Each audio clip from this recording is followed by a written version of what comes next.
seeds of wild cherry, Prunus Virginiana, that were washed out of the fruit in the fall and then placed in moist medium in the refrigerator and then started to germinate. And so this is a demonstration of how to plant a pre-germinated seed, as it were.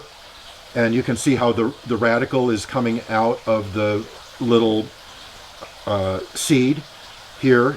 And the first thing to look at is the tip of the radical. If the tip of the radical, the root as it were, is clean looking and not discolored, then that means that the growth point is still viable, and so the seed can be successfully planted.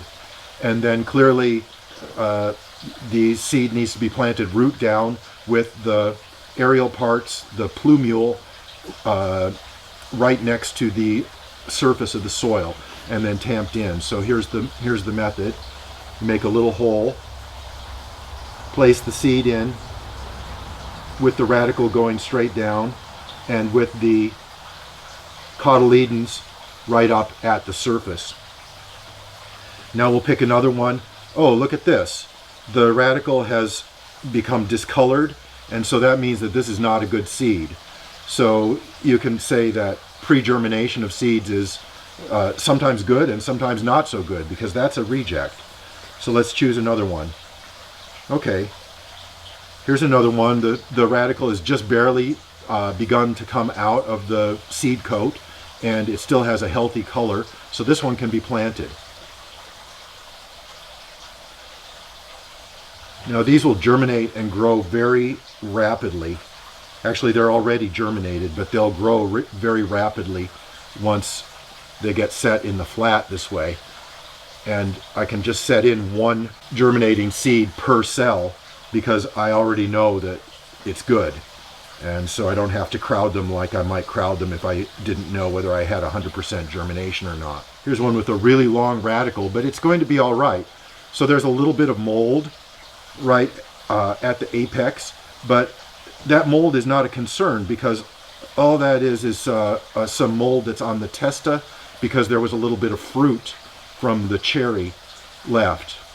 And so we can just discard that or leave it and then plant this a little bit more deeply. And once again, leave the cotyledon and the eventual plumule towards the top. Prunus Virginiana is a very good species for, first of all, the production of wild cherry bark, which is a great antitussive, and secondarily for the hedgerow. It's a good hedgerow species. It is wild, grows with abandon, without much care, and comes back every year and produces a lot of food for wildlife. So this is a really good species to work with. There are other kinds of seeds that will tend to germinate in the refrigerator.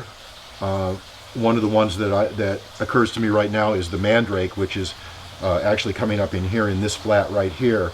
And these had germinated prior to being planted, and so I just plugged one in the center of each one of those cells, and that is kind of what you're going to end up with.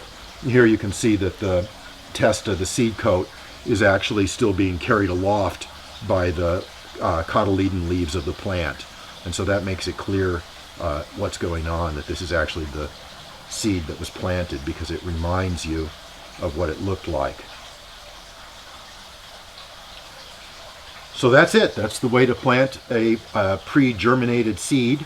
And although it's not our aim to provide you with a pre-germinated seed, if that ever does happen, plant it with the root down and the cotyledon leaves up.